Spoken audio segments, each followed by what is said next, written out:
그 세상 만물이 연기한다고 그러죠. 연기하는 거는 내가 있어서 네가 있고 이것이 있어서 저것이 있는 겁니다. 말하자면 우측이 있어서 좌측이 있고 안이 있어서 밖이 있고 그렇게 시작한 것이 세상 만물이 다 연기관계라. 연기관계에 있다는 뜻은 그 양변이 따로 존재하지 않는다는 겁니다. 그놈이 둘이 아니지 연기관계에 있는 양변은 따로 존재하는 게 아니야. 안과 밖, 과거와 미래, 너와 나, 장미와 잣나무 이런 것들이 연기관계에 있습니다. 그렇지 장미가 잣나무 없이 장미가 될 수가 있어. 그 될 수 없는 거거든. 그러니까는 우리 국어사전에 모든 10만 단어가 다 연기관계에 있습니다. 연기. 그러니까 그 단어에 해당하는 만물은 따로따로 본다면 실제 하는 게 아니지. 그것들이 전부 둘이 아닌 자리인데 우리가 분별이 연기로 보는 거라요. 그러니까 세상 만물이 연기적인 존재입니다. 그러니까 세상 만물은 따로 존재하는 게 아니야. 그림자요 이름일 뿐이야. 그게 석가께서 밝히신 연기 중도 말씀입니다. 그러니까 내가 있어, 내가 있고, 그러니까 내가 없으면 너도 없어. 그 너와 나는 둘이 아니라요. 나도 이름일 뿐이고, 너도 이름일 뿐이야. 시간과 공간은 또 어때요? 그 연기 관계에 있거든. 시간이 있어서 공간이 있고, 공간이 있어서 시간이 있습니다.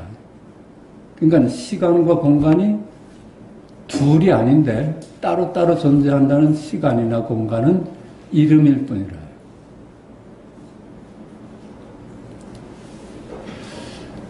그 시간과 공간은 둘이 아니라 나눌 수가 없는데 우리가 나눠보는 거예요. 존재의 양면일 뿐이라요.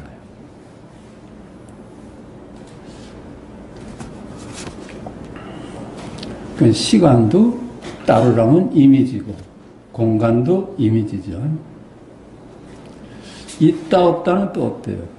있다 없다가 이미지거든. 이름이고 있는 것도 아니고 없는 것도 있다가 있어서 없다가 있을 수 있어.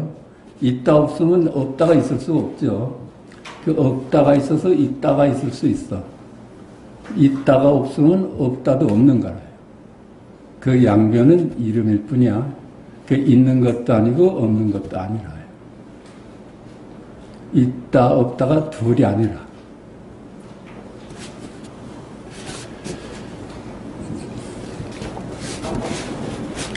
있다도 이름이고 없다도 이름이야. 그러니까 나나 우리 건강경에서 얘기하는 아인 중생 수자상이라고 하잖아. 내가 있어서 네가 있고 중생이 있어서 부처가 있고 산 놈이 있어서 죽은 놈이 있는 거라요. 그게 다 연기관계야. 그러니까 연기적인 거는 전부 다 이름일 뿐이야. 그놈들이 둘이 아니라요.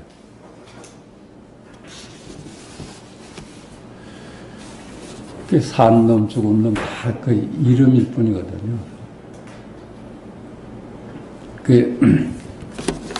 여기 좀 보십시다. 그대 아는가? 그대 배우자를 아는가? 그대는 배우자를 소개하면서 그것이 그대의 배우자라고 생각한다. 그랬잖아요. 당신 아내를 소개하다고, 무슨 남편을 소개하다고 해서 내가 소개하는 그 말은 이름일 뿐이야. 이름을 벗어나질 않습니다. 그래서 이름을 아는 것으로서 내 아내를 안다, 내 남편을 안다 이러거든요. 이름 너머에 실제는 알 수가 없는 거라. 실제 하긴 하는데. 그러나 그대가 소개하는 당신의 배우자는 결국 이야기일 뿐이지 않는가. 우리는 이야기 말고는 아는 것이 없다. 참말로 그래요. 우리가 아는 거는 개념을 알고 이름을 알 뿐이라. 배우자가 어찌 한 줌의 이야기에 불과하겠는가? 그렇죠. 한 줌의 이야기는 아니지. 우리가 한 권의 책을 써도 그 책이 그 사람을 대신할 수는 없는 거라.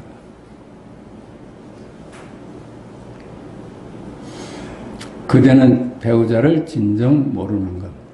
몰라. 진정 모르는 거야. 이거는 둘이 아닌 자리를 모르는다는 하고 같은 얘기야.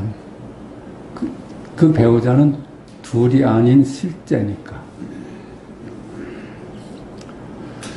결국 우리가 아는 배우자는 이야기로 뭉쳐진 이미지일 뿐이다. 평생 한 이불을 쓰고 살았지만 당신이 만나온 배우자는 이미지일 뿐이다. 또 보십시다. 그대 세상을 아는가? 그대는 세상을 두고 시간과 공간으로 이루어졌다고 설명한다. 그러나 이 역시 이야기일 뿐이다. 그럼 시간, 공간이 연기적 관계야. 그러니까 시간이 따로 없고 공간이 따로 없습니다. 시간이 없으면 공간도 없고 공간이 없으면 시간도 없어. 그게 둘이 아니거든요. 그러나 이 역시 이야기일 뿐이다. 과거, 현재, 미래가 이야기일 뿐이요. 동서남북, 상하좌우가 이야기일 뿐이지 않는가. 과거, 현재, 미래가 이야기잖아요. 여기 실제 하질 않거든. 동서남북, 상하좌우도 그래요. 그게 실제 하는 거라면 동적은 영원히 동적이죠. 내가 어디 쓰든 간에. 이야기 말고 우리가 아는 것이 무엇이겠는가? 당신은 세상을 진정 모르는 것이다. 그 이미지를 알 뿐이다. 우린 그 세상 너머, 이름 너머는 알 수가 없어. 확연할 뿐이야. 확연한데 알 수는 없는 겁니다. 그대 뜰 앞의 잣나무를 아는가? 언제 심어서 금년이 몇 살이며 키가 3m 다는 데서 시작하여 아무리 많은 설명이 이어져도 결국 이야기에 불과하지 않는가. 그 잣나무에 대해서 언제 심어서 지금은 몇 cm가 됐고 이런 거 다 이야기잖아요. 이야기 이상 알 수가 없어. 당신은 뜰 앞의 잣나무를 진정 모르는 것이다. 그 이미지를 알 뿐이다. 그러니까 말을 따라가면은 전부 이름일 뿐인 걸 가지고 실제를 대신하는 거예요. 말을 따라가면. 이야기를 따라가면은. 안 따라가면은 바로 실제야. 뜰 앞에 잣나무다. 한 조주가 말한 뜰 앞에 잣나무다는 실제라. 너무나 확연하고.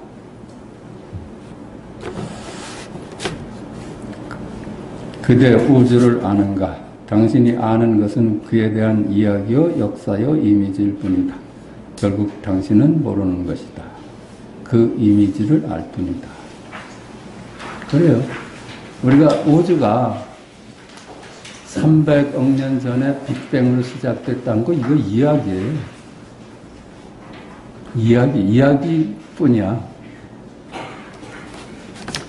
이야기 넘어 존재의 실상은 단순한 이야기와는 아무 상관이 없다.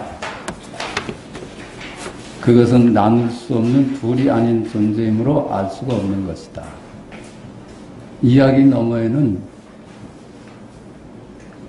이야기를 넘으니까는 알 수 있는 걸 넘어서 있어요. 우린 이야기만 하니까.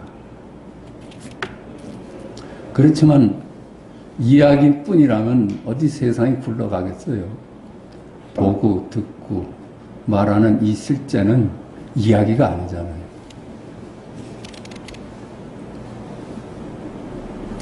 알았다고 하는 순간 그것은 모르는 것과 나누어지므로 그 아는 것 역시 이야기에 불과하기 때문이다. 그게 알았다 하는 순간 개구즉착이래. 입을 열자마자 틀렸다고 그래요. 단순한 이야기뿐이라면 그 이야기 자체는 실체가 없어 말 그대로 이름이요 그림자요 이미지일 뿐이다. 그렇다면 이름일 뿐이며 이야기일 뿐인 그림자가 스스로 드러날 수는 없는 것이다. 그렇죠. 이게 생명이 없어. 이미지가 무슨 생명이 있겠어요. 이야기지. 이야기가 뭐인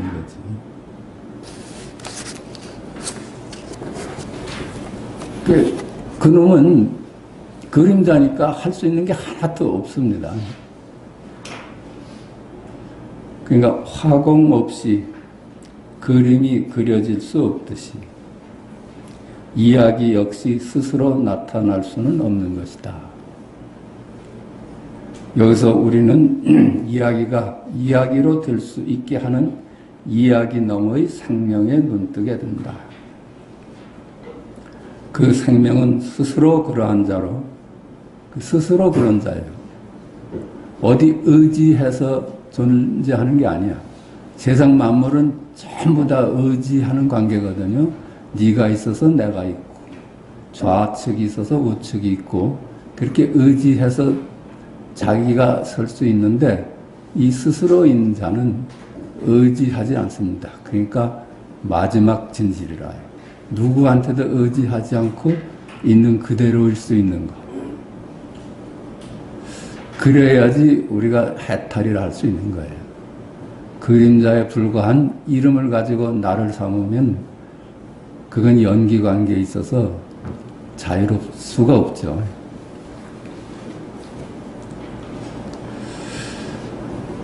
여기서 우리는 이야기가 이야기로 될 수 있게 하는 이야기 너머의 생명에 눈뜨게 된다. 그 생명은 스스로 그러한 자로 다른 이의 힘을 기다려 존재하게 되는 것이 아니다. 그래서 자연이라요. 자연, 스스로 그러합니다. 스스로 그러합니다. 그것은 존재의 마지막 진실이며 누구에게도 의존하지 않고 스스로 존재하는 자다. 그것은 이야기를 통하여 세상을 만들어내는 자리이나, 그렇죠. 이야기를 통해서 그놈이 세상을 다 만들어내요. 이야기, 언제나 이야기와 함께 한다. 그러므로 이야기가 그이며 그가 이야기다. 그래요. 이야기가 하느님이고 하느님이 이야기입니다. 함께 하니까. 이야기만 따라가면 전부 분별이고 꿈이고 실체가 없는 그림자인데, 이야기를 안 따라가니까 이야기마다 하느님이고 이야기마다 열애예요. 성경도 그 요한복음 제1장에서 태초에 말씀이 계시니라. 이 말씀이 하나님과 함께 하셨으니 이 말씀이 곧 하나님이시니라. 그래. 분별만 안 따라가면 말씀이 그대로 열애라요. 그대로 말씀이 붙여야. 그가 태초에 하나님과 함께 하셨고 만물이 그로 말미암아 지은 바 되었으니 지은 것이 하나도 그가 없이는 된 것이 없느니라. 그 안에 생명이 있었으니 이 생명은 사람들의 빛이라 하였다. 그냥 말씀으로 인해서 세상이 태어나지 말씀 없이 태어날 수가 없어. 그러니까 그 태어난 건 전부 다 이름이라, 이름.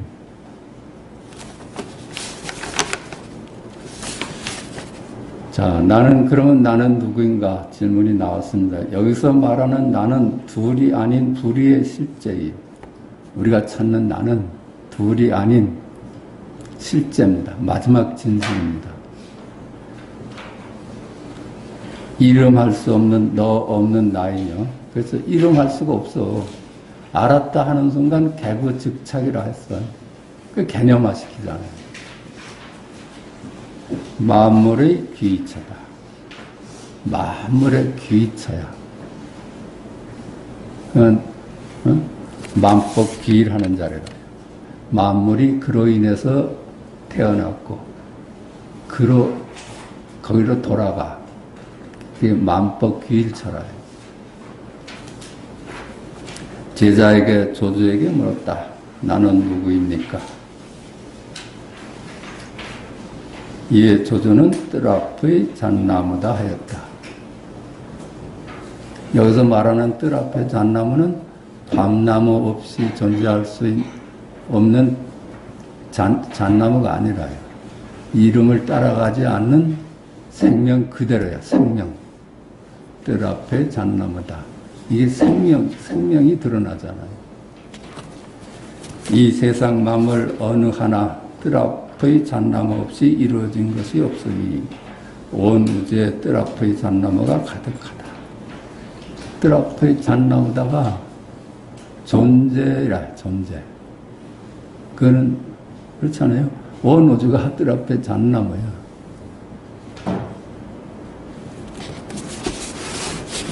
거기 나머지가 있다면 그건 둘이 아니죠. 뜰 앞에 잣나무다 온전히 전 우주예요. 전 우주. 거기 나머지가 없습니다.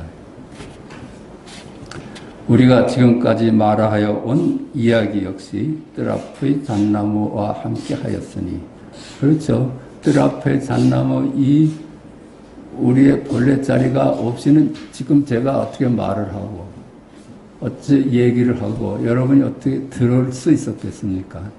다 뜰 앞의 잣나무로 인해서 가능한 거라요. 실은 한 글자 한 글자가 한마디 한마디가 한 문장 한 문장이 모두 뜰 앞의 잣나무와 함께한 것이다. 생명이 다 드러나는 거예요. 그러니까는 나는 누구냐 하는 질문에 동산이 물이러 간다. 청주의 문은 길 닫아라. 이런 얘기가 가능한 거라요.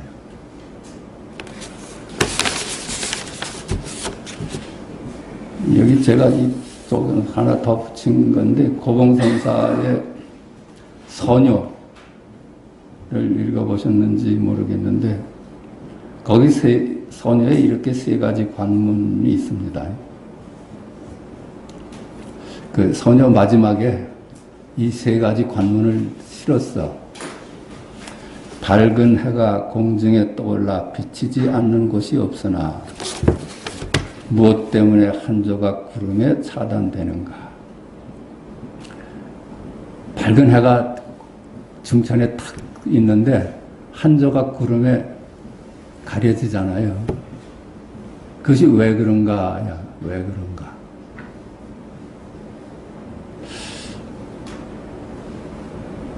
이거 한번 보십시다. 또 두 번째 질문은 사람이 그림자가 있어 조금도 떠나지 않으나. 그렇죠? 사람이 그림자를 달고 다니잖아요. 한 번도 그림자하고 떨어진 적이 없어. 근데 무엇 때문에 밟지 못하는가? 그 질문하고. 온 대지가 이 불구덩이인데 어떤 선매를 얻어야 불에 타지 않는가? 이게 고봉선사가 그 소녀를 쓰고 우리한테 준 화두입니다.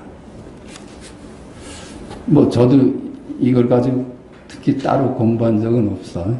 그러니까 여기에 이제 뭐가 진작이 오시는 분들이 많을 거야. 각기 한번 이 답을 찾아봅시다. 저도 몰라요.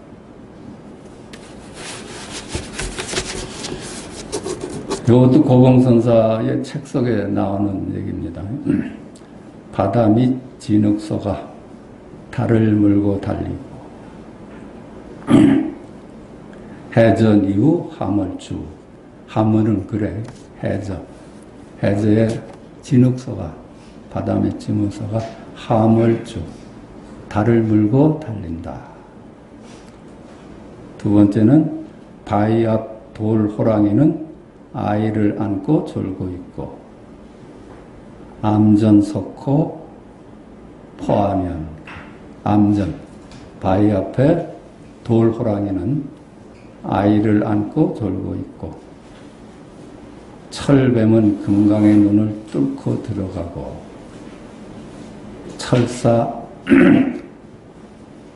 철사찬이 금강한 철사 철로 된 뱀이 금강 역사의 눈을 뚫고 들어간대. 곤륜산이 코끼리를 탔는데 해오라기가 끌고 간다.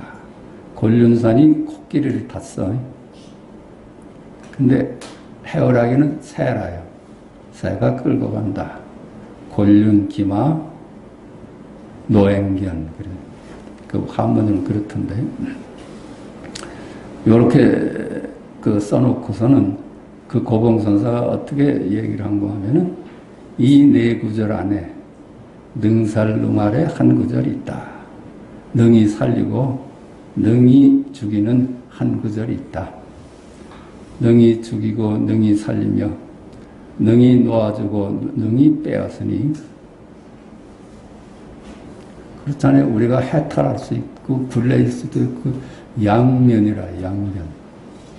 굴레면 죽는 거고 그죠? 자유로우면 살아나는 거야. 만약 이것을 점검해낼 수 있다면 이걸 풀어낼 수 있다면 한평생 수행을 마쳤다고 허락하겠다. 이게 고봉선사의 질문입니다.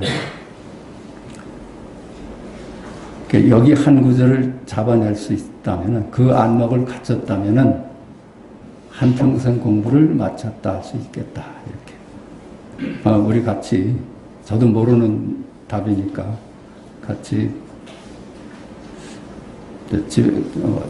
질문으로 갖고 살아봅시다. 그래가지고 저는 나름대로 무슨 답을 갖고 있어. 그게 뭐 틀렸는지 맞았는지 몰라. 근데 저하고 좀 맞춰보고 그럽시다. 제가 내가 이렇게 못 봤구나. 저보다 확실하게 본 분들이 나오면 좋잖아. 저도 배우니까요.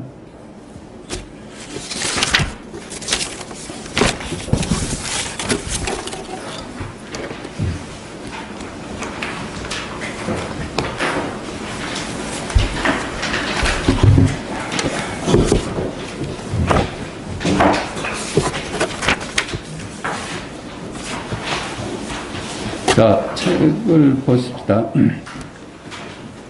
184페이지입니다.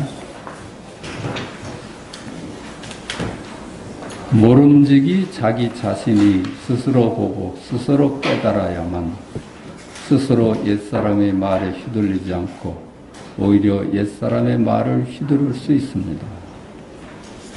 이것도 그냥 갈림길이 그래요. 말을 따라가면은 허망한 그림자의 세계를 되고 안 따라가면 뜰 앞에 잣나무가 되는 거라요. 말을 따라가면 그림자고 안 따라가면 생명이야.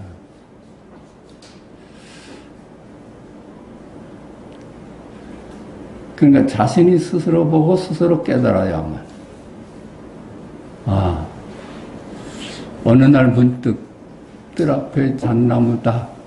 이게 내 본래 면목이고 생명이고 내 기초다 하는 게 확 와서 닿고 그것이 힘을 얻어가는 과정을 거치면은 그렇게 스스로 해야지 누가 일러주는 걸로는 안 되잖아요. 누가 일러주는 걸로는 아는 거야. 아는 건 힘이 될 수가 없어요. 스스로 그걸 밝혀내야지. 저절로 옛사람의 말에 휘둘리지 않고 오히려 옛사람의 말을 휘두를 수 있습니다. 그렇죠? 이게 안 되면 누구의 말도 다 따라다녀. 이 사람 말 들으면 이런 거 같고, 저 사람 말 들으면 이런 거 같고, 전부 다른 사람 말에 휘둘려 살거든요. 내 얘기가 하나도 없는 거래요. 남의 얘기로 살지. 우리가 아무리 많은 책을 공부했어도 그 남의 얘기를 해요. 내 얘기는 하나도 없어. 그러니까 자기 얘기를 가질 수 있어야지. 자기 얘기가 아니라 진실의 눈을 떠야지 이 얘기에 휘둘리질 않아. 누구 얘기에도 휘둘리질 않는 거야. 그래서 석가로부터도 자유로워야 돼. 이 눈을 떠야지 석가한테도 속질 않습니다. 그러니까 또 거듭 얘기하지만은 누구야 앙산이 그 자기 스승한테 그래. 스승이 위산이지. 팔만대장경 중에 참된 말씀은 진설은 어느 정도고 마설은 어느 정도냐 그랬더니 앙산이 몽땅 마설입니다 그랬어요. 그것이 일체 벗어난 얘기야. 벗어났으니까 그것이 다 인정되죠. 아무리 외도가 하는 말도 벗어난 눈으로 보면 다 일구라요. 그러니까 그 스승 위산이 그렇게 좋아했답니다.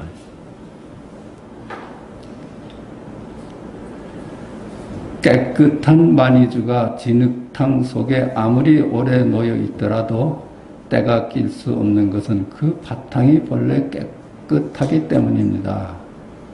우리의 마음은 본래 청정하다고 그러잖아요. 오염될 수가 없어. 이 세상에 말들이 얼마나 많았어. 역사 이래. 그런데 그 말하고는 아무 관계없이 늘 청정해. 그래서 우리가 본래 면목을 회복할 수 있는 거라요. 그 청정한 것이 오염되면은 본래 마음을 회복할 수가 없지. 아무리 역사 이래 수백만 권의 책이 쓰여졌어도 아무 상관없이 하늘은 그대로 하늘이야. 비유하자면 하늘에 얼마나 많은 구름이 오고 갔습니까? 그래도 푸른 하늘은 늘 푸른 하늘이다. 오염되질 않잖아요. 흔적도 남질 않아.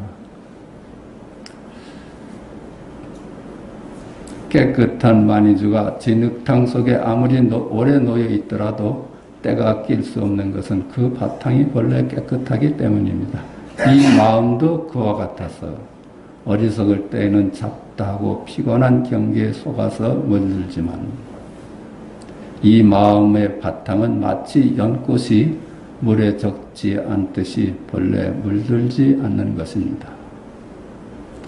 그러니까 우리가 말을 따라가면 늘 말의 노예로 살아. 근데 한번 말에서 노연하면은 이제 말을 부리면서 살 수 있다는 겁니다. 만약 문득 자기의 마음을 깨닫게 되면 이 마음이 본래 깨달아 있음과 완전히 자유로움과 있는 그대로 안락함과 온갖 종류의 묘한 작용들 역시 밖에서 오는 것이 아니니 본래 스스로 갖추고 있기 때문입니다. 부처님께서 말씀하셨습니다. 만약 문득 자기의 마음을 깨닫게 된다면 문득 뜰 앞에 잣나무에 딱 개합이 돼서 이것뿐이로구나. 나머지가 없는 이것뿐이로구나. 그렇게 생명을 볼 수 있다면은 이 마음이 본래 깨달아 있음과 완전히 자유로움과 있는 그대로 안락함과 온갖 종류의 묘한 작용들 역시 밖에서 오는 것이 아니니. 이렇게 보니까 우리가 본래 깨달음으로 살았어. 우리가 평생 말을 하면서 살았는데 그 말들이 전부 생명이 드러나는 것이었어. 근데 그것도 모르고 우리는 말을 따라다니면서 말에 휘둘려 살았거든요. 그 얘기야. 그러니까 이 마음이 본래 깨달아 있어. 본래 우리가 깨달음으로 살아왔어. 완전히 자유로운가. 그래, 완전히 자유였지. 내가 속아서 말 따라서 살았죠. 내가 속은 것 뿐이야. 깨닫고 나서는 그럴 때 옛 선사들이 아이고 속았다. 내가 이거 속고 살았구나. 누가 속인 사람도 없어. 내가 속은 거죠. 있는 그대로 안락함과 온갖 종류의 묘한 작용들 역시 밖에서 오는 것이 아니니 전부 지금 여기 일이라요. 과거, 현재, 미래가 여기 일이고 동서남북이 여기 일이고 여기 한 권의 책이 한자 한자 여기 일이라요. 그 밖에서 오는 것이 아니니 본래 스스로 갖추고 있기 때문입니다.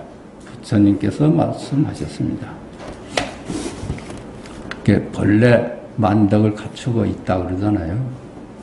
이유 없는 평등하고 바른 깨달음이라고 부를 정해진 법은 없고 또 여래께서 말씀하실 만한 정해진 법은 없다. 이유 없는 평등하고 바른 깨달음이라고 부를 정해진 법은 없어.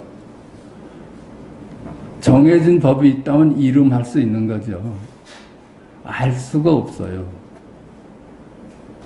답이 없어. 답이 없습니다.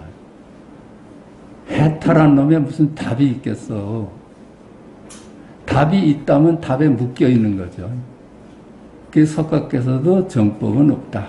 답이 없다. 우린 답을 누가 주면 좋고, 그죠? 스스로 답을 못 찾으니까 누구한테 물어보고, 그렇게 해서 사는데 답이 없다는 거라요.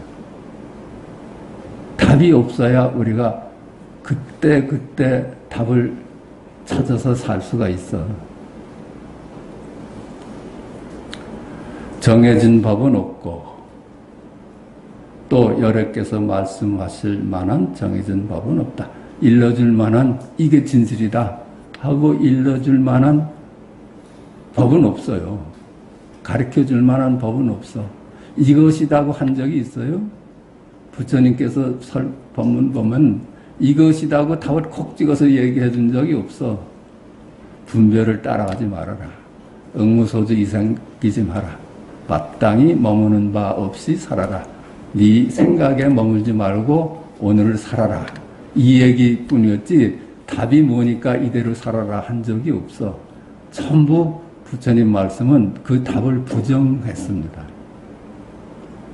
그 범소유상이 개시 허망하다. 이거 부정하는 얘기 아니에요. 일체 만물이 허망한 그림자다.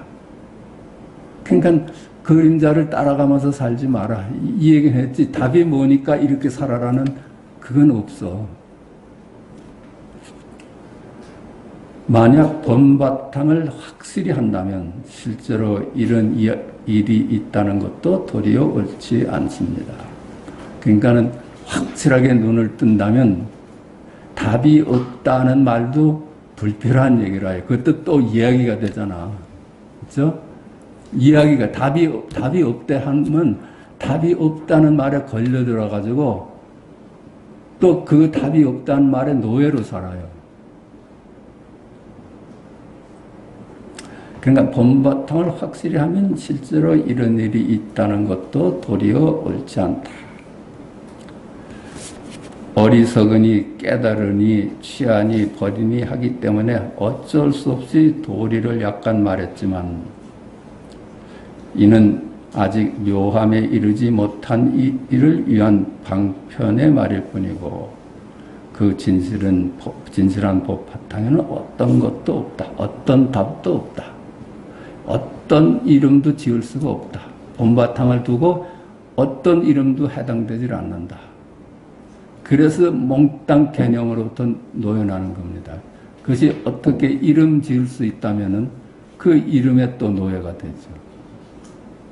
그냥 어리석으니 무슨 깨달으니 취하니 버리니 하기 때문에 어쩔 수 없이 도리를 약간 말했죠. 어쩔 수 없이 입을 열었지만은 이는 아직 묘함에 이르지 못하는 일을 위한 방편이다. 아직 진실을 보지 못한 사람을 위해서 방편으로 쓰는 말이지 그런 건 없다. 자기 말을 또 부정을 합니다. 자기 말에 또 걸려들까봐. 부처님 말씀 보면 전부 다 그래요. 말씀해놓고는 부정하고 말씀해놓고는 부정을 해요. 그 진실한 본바탕에는 어떤 것도 없다. 그 어떤 것이 있으면 해탈이 아니지. 그죠?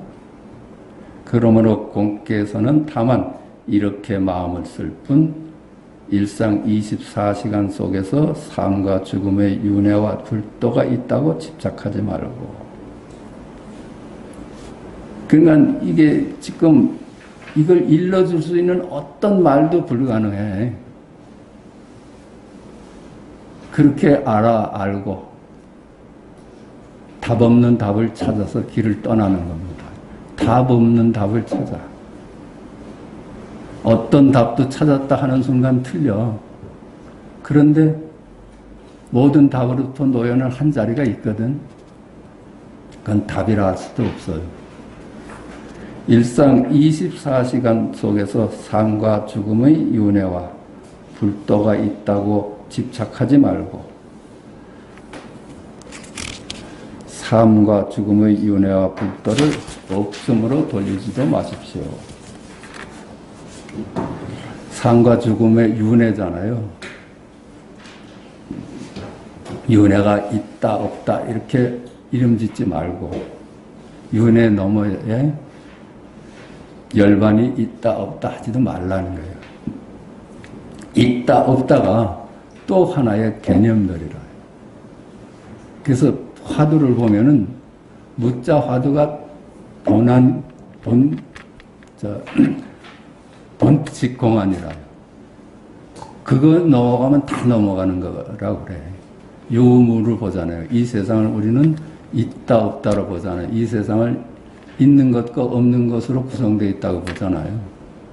근데 그 유무를 그것이 이 세상을 부숴버리는 최초 공안이 무자 화두라요. 무. 그래서 선사들이 석가는 있다고 했는데 조주는 왜 없다고 했는가? 이 앞에서 우리는 은산철벽일 수밖에 없어. 어디로 가요?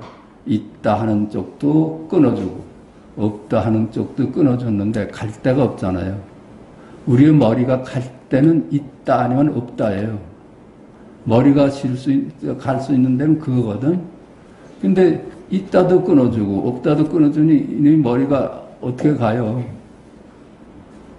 그게 은산철벽이야. 어찌 할 수가 없는 거야. 어찌 할 수 없으면 궁하면 통해. 그러면 이제 있는 것도 아니고 없는 것도 아닌 자리를 증득한다고 그래요. 다만 계에게도 불성이 있습니까? 없다만 살펴보시되. 이게 무자화두야. 절대로 생각으로 헤아려서는 안 되고 말로서 설명하려고 해서도 안 되고 입을 여는 곳에서 받아들여서도 안 되고 번개처럼 번쩍 스치는 것에서 이해해서도 안 됩니다. 그 없다를 가지고 자꾸만 머리로 풀어내려고 하지 말라는 거예요. 없다에 참해야지. 참한다는 거는 없다가 만약에 진실이면은 거기에 같이 하는 거라요. 내가 사라지고 없다로 거듭나는 거. 그게 참이야, 참. 그러니까 머리로는 풀 수가 없죠. 머리가 은산철벽을 만나야 돼. 자꾸 머리가 없다를 헤아리려고 하면은 끝나는 날이 없어. 도대체 석가는 있다고 했는데 조주는 왜 없다고 했을까?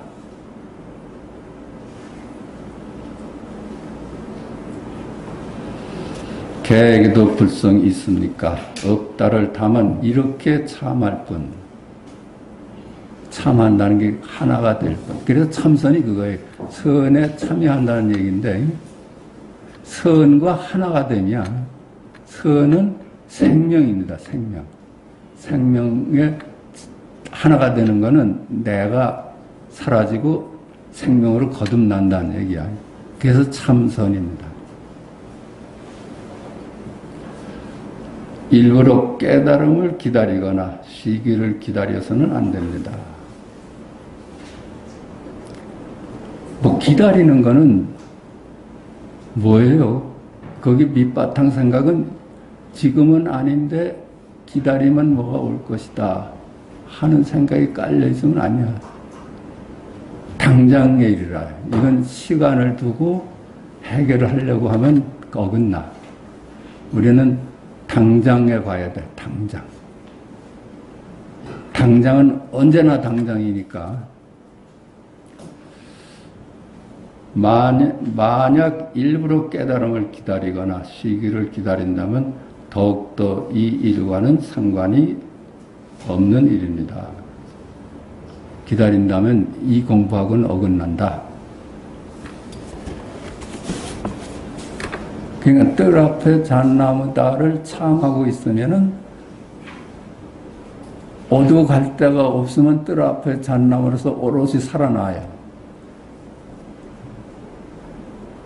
진소경 계임에 대한 답서. 편지에 말씀하시길 제가 보내드린 지난번 편지를 받으신 이후로 시끄러운 가운데 피할 수 없는 곳을 만날 때마다 늘 스스로 점검하지만 아직 공부에 힘을 쓰지 못하고 있다고 하셨습니다. 편지를 받으신 이후로 시끄러운 가운데 피할 수 없는 곳을 만날 때마다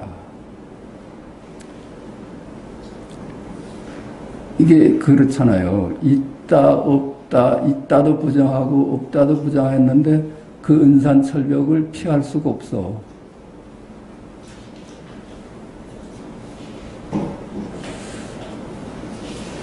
참말로 있는데도 도망갈 수 없고 없는데도 도망갈 수가 없어. 도망갈 데가 없어요. 그렇게 되면은 공부가 되어가는 겁니다.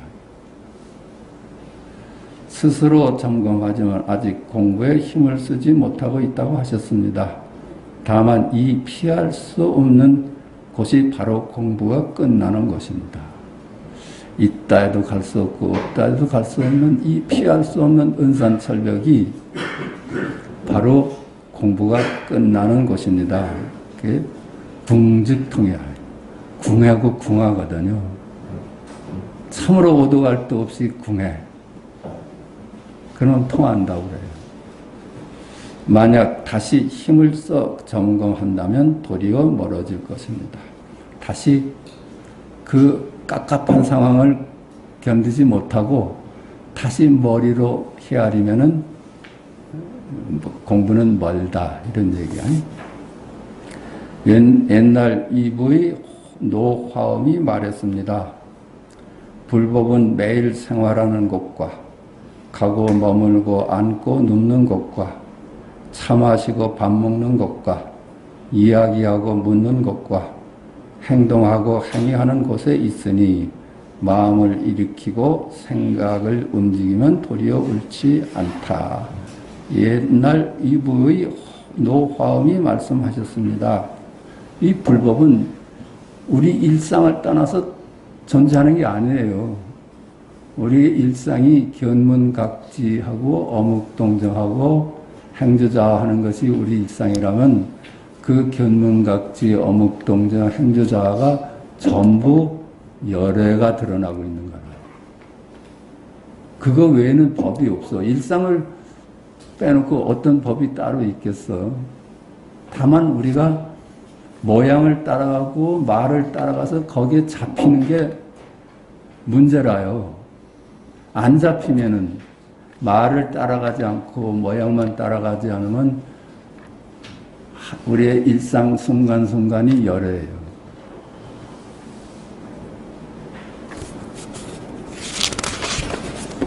피할 수 없는 것을 딱 마주치면 절대로 마음을 일으키고 생각을 움직여 점검하려는 생각을 해서는 안 됩니다.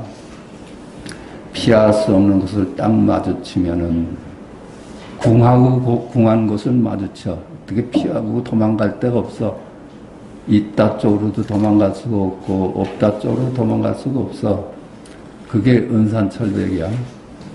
그럴 때 그게 아주 공부천이니까 절대로 마음을 일으키고 생각을 움직여 점검하려는 생각을 해서는 안 됩니다. 그냥 참아야 돼. 참아야 돼. 조사께서 말씀하셨습니다. 분별이 생기지 않으면 텅 비고 밝아서 저절로 비친다. 그 분별만 따라가지 않으면 본래 깨달음이라요. 분별만 따라가지 않으면 본래 깨달음이야. 그래서 본각이라 하잖아요. 본각. 깨닫고 보니까 내가 망상을 하고 있어서 깨달음으로 살고 있었는데, 본래 부처로 살고 있었는데 달리 또 부처를 구했으니까 망상이었죠. 부처한테 속았다는, 깨달음이라는 말에 속았는 거라. 깨달음이 따로 없어. 깨닫고 보니까 우리 일상이 깨달음으로 꽉 차 있어. 그런 놈이 다시 또 깨달음을 구하니까 속은 거지.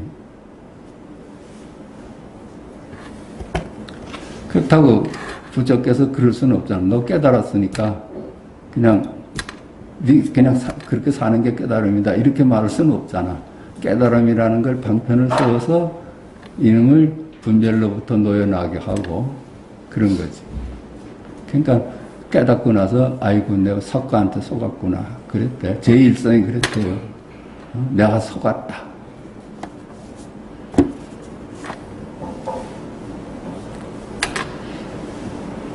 또 방거사도 송하였습니다. 매일 생활에 다른 일이 없고 오직 나 스스로 내키는 대로 어울린다. 깨닫는 후에 이 사람이 노래한 겁니다. 매일 생활에 다른 일이 없고, 매일 생활이 일상이 견문각지 어묵동정이 그대로 법이고 각이야. 거기 다른 것이 없어.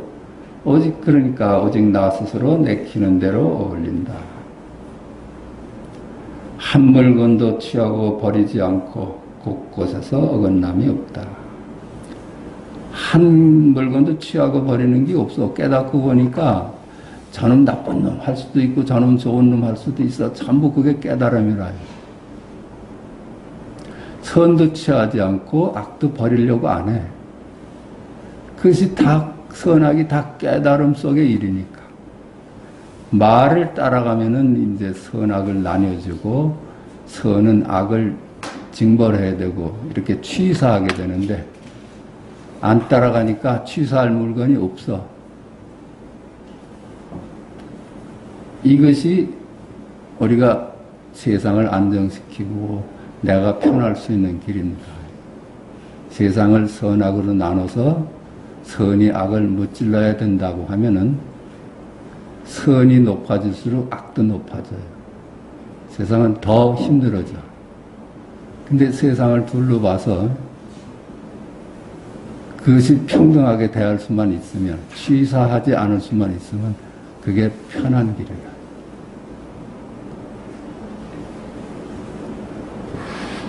한 물건도 취하거나 버리지 않고, 그렇죠?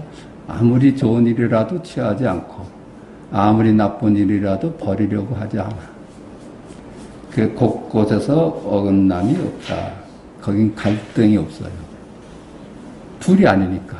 선악을 둘이 아니라고 보는데 어디 갈등이 있겠어. 한 집안도 그렇잖아요. 식구끼리 선악으로 나뉘면은 맨날 갈등이야. 선이 악을 제압할 수가 없는 거예요. 근데 한 집안이 선악이 없다는데 눈을 떠봐. 그러면 나무랄 것도 없고 취할 것도 없어요. 그게 참 편해지는 길이에요. 붉은 빛과 보랏빛을 누가 이름 지었는가? 누가 이름 져요? 본래 붉은 빛이라 하는 게 아니야. 본래 보랏빛이니까 보랏빛이라고 하는 게 전부 지금 여기 내 일이라. 지금 나의 일이라. 언덕과 산에는 티끌한 점 없구나. 그러니까 언덕과 산을 이렇게 바라보는데 거기에 망상에 전혀 끼질 않는다는 얘기야. 색즉시공 공즉시 색이다. 그런 거예요. 세상이 마음이고 마음이 세상이야. 나뉘어지질 않아. 신통과 묘영이 물깃고 나무 나르는 것이다. 신통과 묘행이 우리는 뭐 별난 걸 신통이라고 하는데 이 물 깊고 나무 나르는 것 이것 말고 신통이 어디 있어요?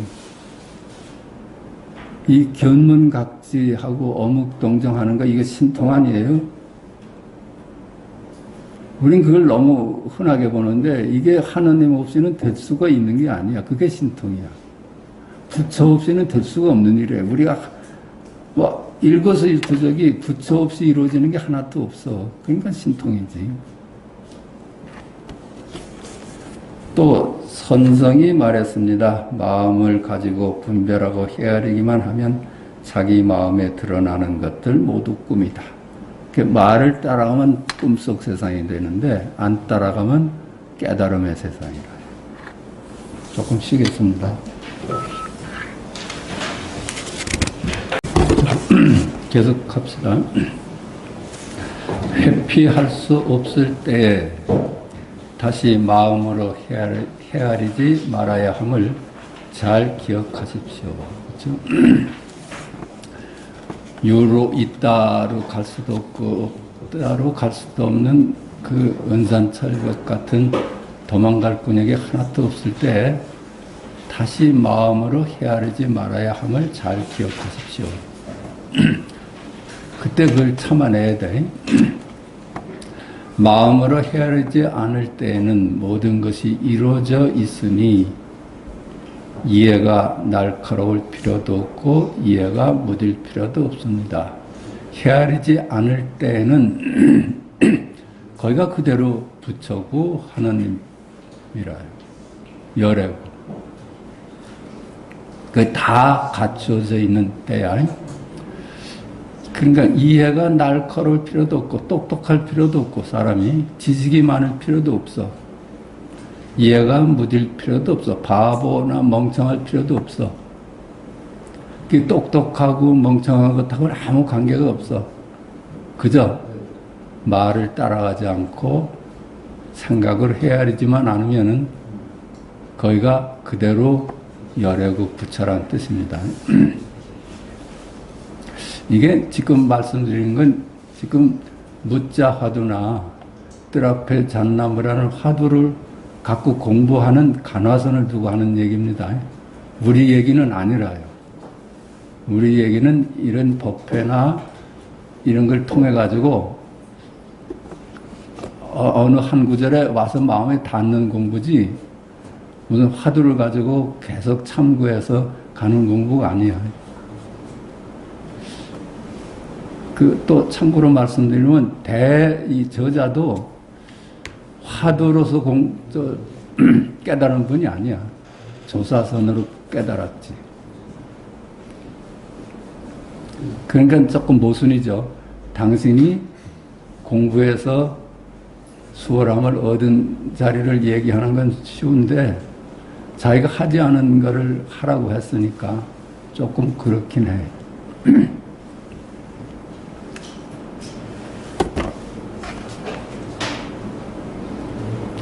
이 대스님은 오매이려 그 질문을 갖고 살았어요. 오매이려 그게. 왜 밤하고 꿈하고 낮이 둘이 아니냐.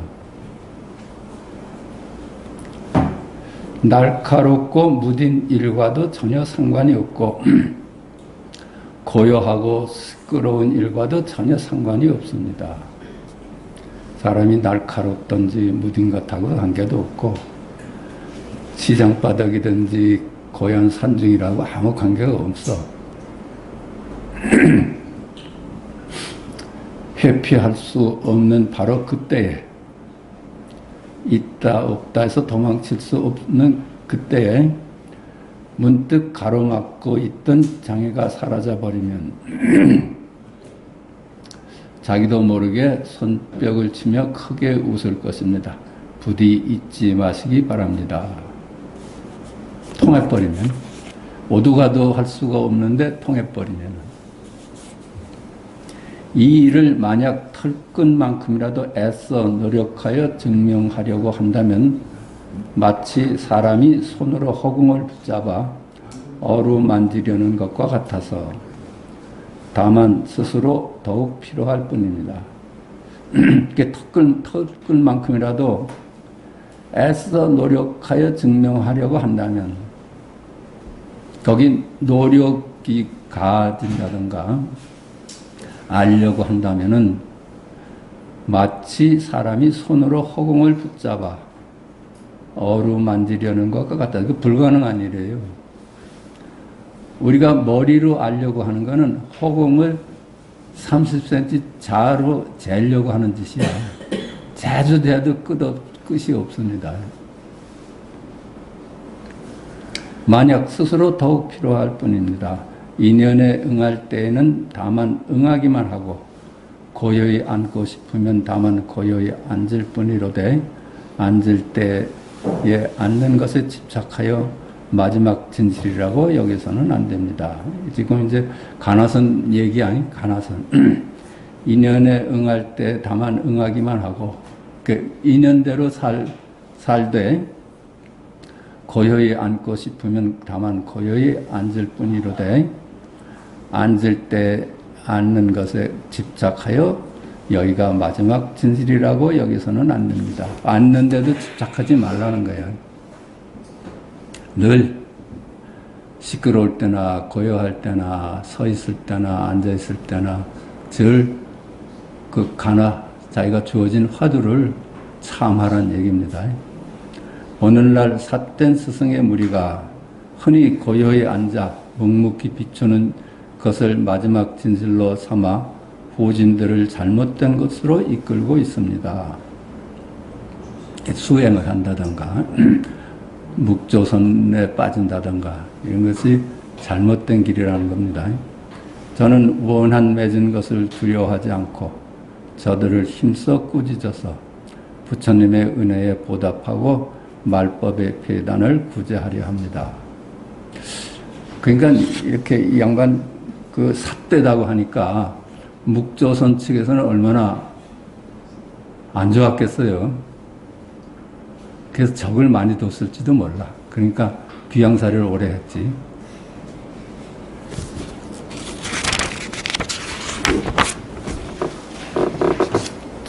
조대제 도부에 대한 답서. 보내주신 편지를 하나하나 다 살펴보았습니다. 부처님께서 말씀하셨습니다. 마음이 있는 자는 모두 부처가 될 수 있다. 그러니까 우리가 꼭 그냥 빨리 공부를 끝내는 길은 보내주신 편지를 하나하나 다 살펴보았습니다. 이 문장을 다 읽을 필요도 없는 거라요. 보내주신 여기서 끝낼 수 있는 거야. 보내주신 이게 생명 아니에요? 말이 아니라요. 보내주신 이게 생명이야, 생명. 생명 없으면 어떻게 보내주신이라는 말이 있을 수가 있어. 말을 보지 말고 거기서 생명을 봐야죠. 마음이 있는 자는 모두 부처가 될 수 있다. 그렇죠? 마음 아닌 게 없어. 마음 아닌 게 없습니다. 이 마음은 세간에 잡다하고 피곤한 망상하는 마음이 아니라 이유 없는 큰 깨달음을 이루는 마음을 일컫습니다. 이 마음은 세간에 잡다하고 피곤한 망상, 분별심을 두고 이루는 얘기가 아니라요. 이리 헤아리고 저리 헤아리는 그 분별심을 두고 하는 얘기가 아니라 분별을 넘어선 자리. 그걸 여기서 마음이라고 하니 큰 깨달음을 이루는 마음을 일컫습니다. 무심한 거라요. 선하게 무심한 거라. 미추에 무심해져. 근데 어느 스님은 그렇게 강의를 하시더라고. 이 무심한 게 아니다. 생각이 없는 것이 아니다. 생각이 없는 게 아니다. 근데 우리가 얘기하는 무심은 생각하지 말라는 게 아니야. 양변에서 무심하라는 거지. 취사하지 말라는 거죠. 있다, 없다, 이런 걸 취사하지 말라는 거예요. 있다가 옳다, 없다가 옳다, 이렇게 취사하지 말라는 거라요. 착한 일을 해야 된다, 악한 일을 버려야 된다. 이렇게 취소하지 말라는 얘기지 생각하지 말라는 얘기가 아닌데 무심을 또 그렇게 해석해가지고 또 공격을 하더라고.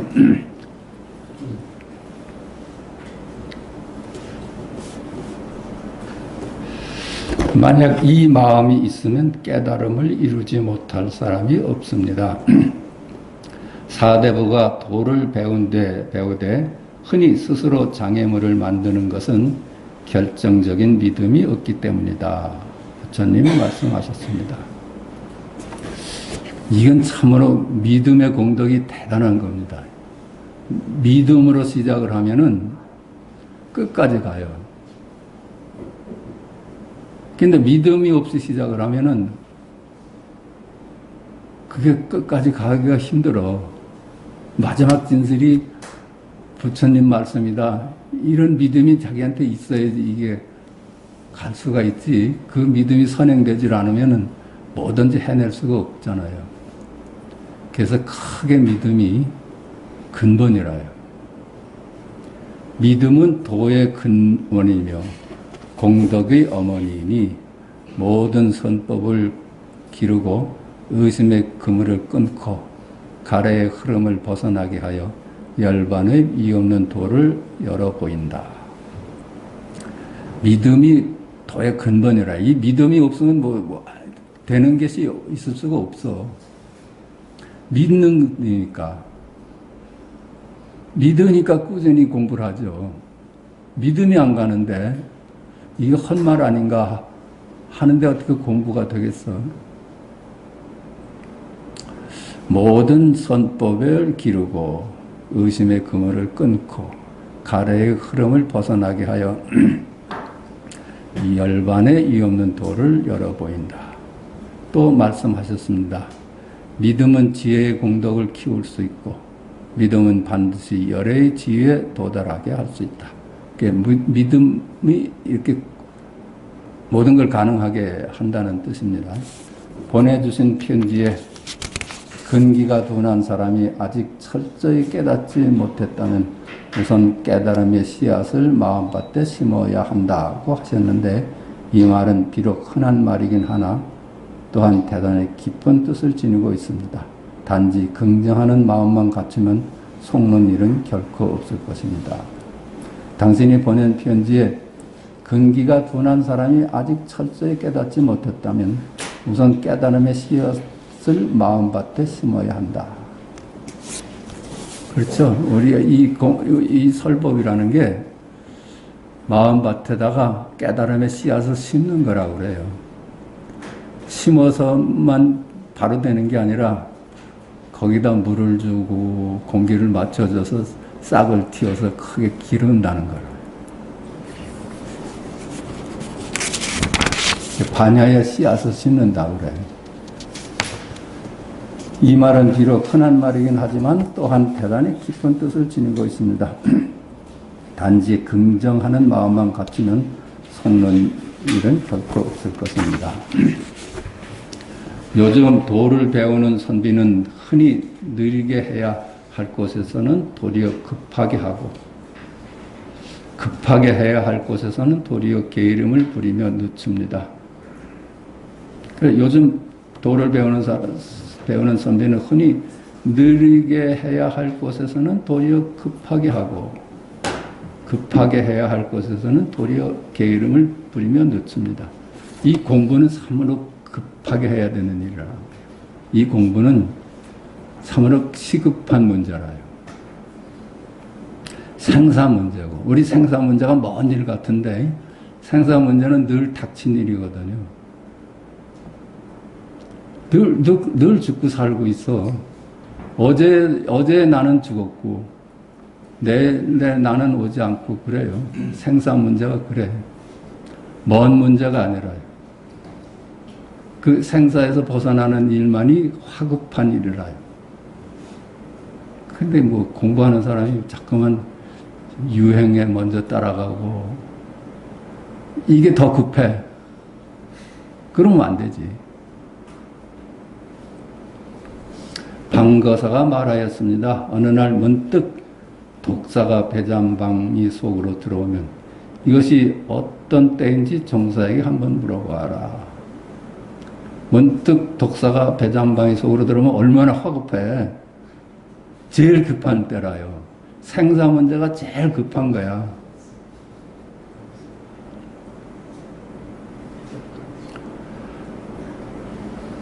어제의 일도 오늘 오히려 기억 못하는데 하물며 전생 후생으로 멀리 떨어진 일을 어떻게 잊어버리지 않을 수 있겠습니까?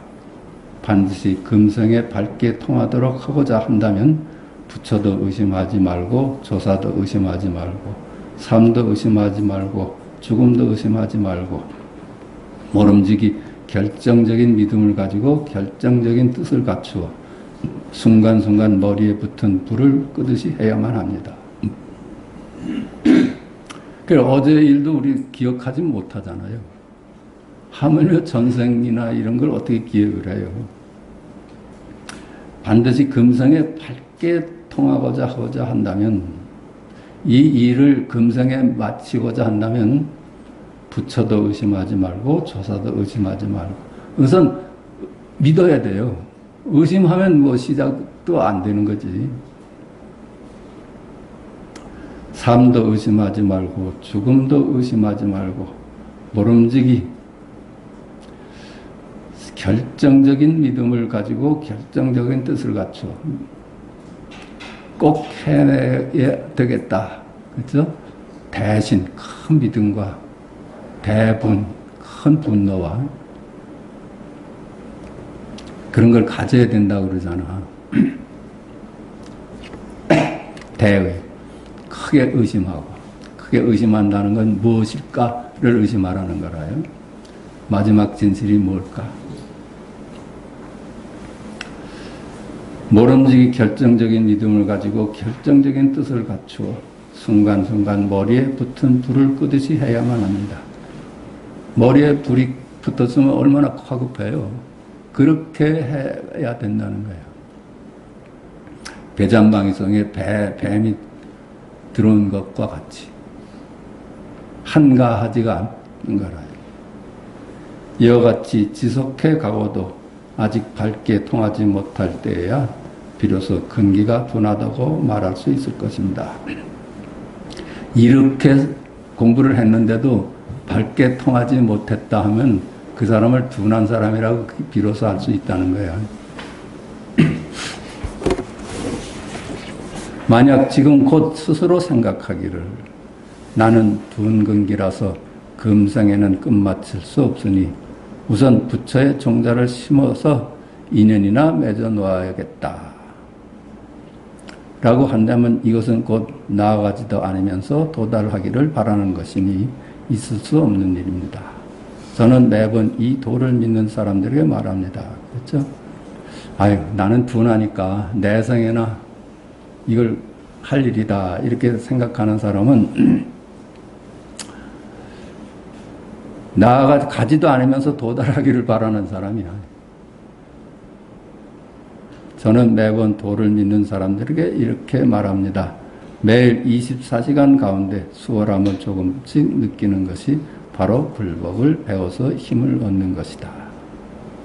그래서 묻잖아. 뜰 앞에 잣나무에 참하면서 삶이 점점 노연하고 쉬워진다는 얘기야. 이게 힘을 얻어가는 거라. 스스로 힘을 얻는 것은 남이 알 수가 없으며 또한 집어내어서 남에게 보여줄 수도 없습니다.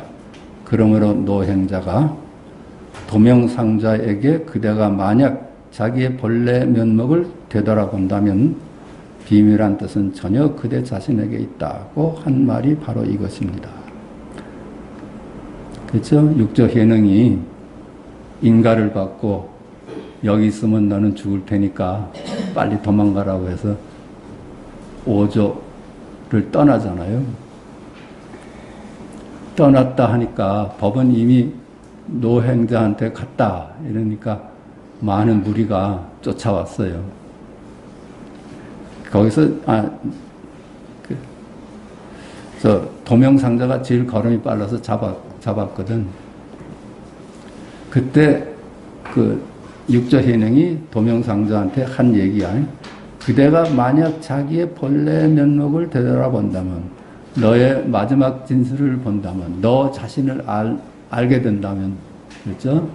너 자신을 깨달을 수 있다면, 비밀이란 뜻은 전부 그대에게 자신에게 있다. 알고 보면 비밀이란 뜻이 너한테 다 갖춰져 있다는 얘기야. 그래요. 나한테 만덕이 다 갖춰져 있기 때문에 세상도 만들어내고 그러는 거라. 한 말이 바로 이것입니다. 비밀이란 뜻은 곧 일상생활 속에서 힘을 얻는 것이며, 힘을 얻는 것은 곧 수월해지는 것입니다. 이 공부를 하면 일상생활에서 수월함을 얻는다는 것. 세간의 잡다하고 피곤한 일들을 들었다 놓았다 끝없이 반복하면서 가고 머물고 앉고 눕는 평소의 생활 가운데 아직 버리지 못하고 있는 것은 아득한 옛날부터 그것들과 맺은 인연이 깊기 때문입니다. 세간의 잡다하고 피곤한 일들을 들었다 놓았다 끝없이 반복하면서 가고 머물고 앉고 눕는 평소의 생활 가운데 아직 버리지 못하고 있는 것은, 그렇죠? 그 왜 그래요? 우리 업이 그렇게 많이 쌓였기 때문에 그 벗어나기가 힘든 거라요. 습관이야, 습관. 우리 기억이라요. 기억에서 벗어나기가 힘들어요. 기억에서 벗어나기가 참 힘들어. 그게 그렇대.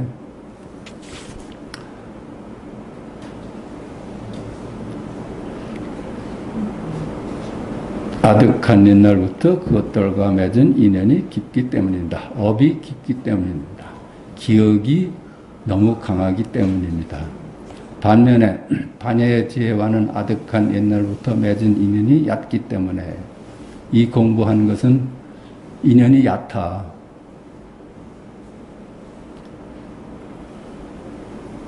얕기 때문에 잠시 선지식의 말씀을 들어도 이해하기가 하나같이 어렵게만 느껴지는 것입니다. 그렇죠. 익숙한 것은 업이니까 세상 돌아가는 말은 쉽게 이해가 되는데 세상 밖의 얘기, 이 열반한 얘기는 이해도 안 되고 어렵기도 하다는 거예요. 익숙하지가 않으니까.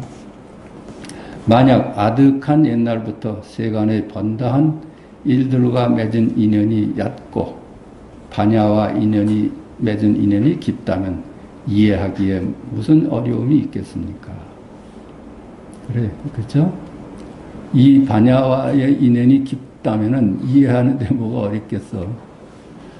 그러므로 다만 깊은 것은 얕게 하시고 얕은 것은 깊게 하시며 업은 얕게 하시고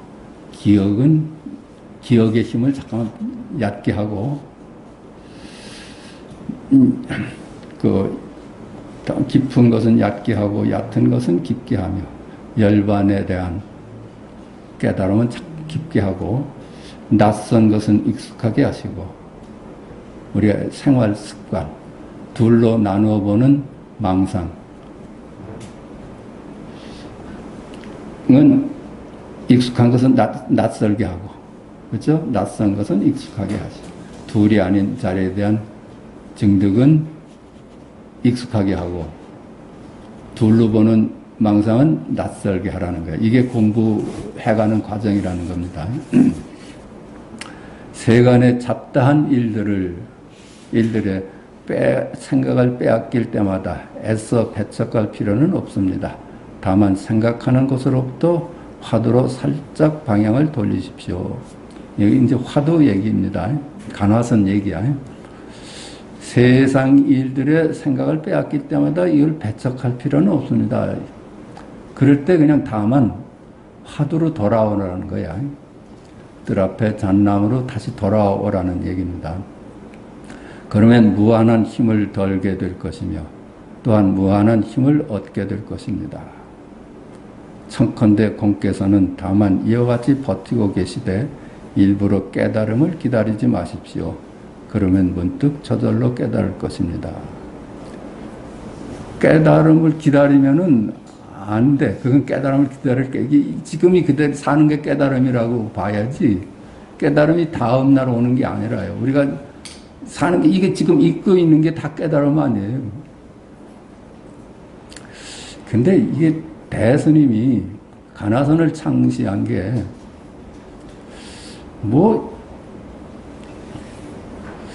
그 말하자면 그들 앞에 잣나무다 하는 저주의 그 한마디를 참아라 하는 것이 거기에 생명이 있기 때문에 그 참아라는 거였어. 그 다른 게 아니야.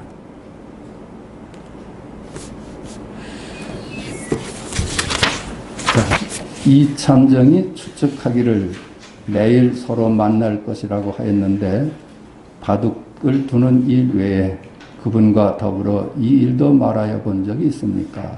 매일 바둑만 두지 말고 그 사람이 그 공부를 마친 사람이니까 이것을 같이 얘기를 하라. 만약 그저 바둑만 두고 이 일을 말한 적이 없다면 다만 흰돌과 검은돌이 아직 나누어지지 않은 곳에서 바둑판을 지켜들어 바둑알을 쓸어버리고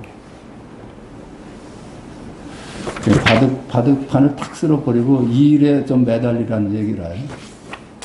도리어 그를 독촉하여 저 한 수를 받아내십시오. 그 한 수 배우란 얘기야. 만약 받아내지 못한다면 참으로 근기가 둔한 사람입니다. 일단 이 정도로 말씀드리겠습니다. 그렇죠.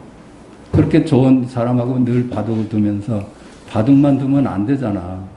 그런 인연이 다시 어디 있겠어요? 자, 여기까지 하겠습니다.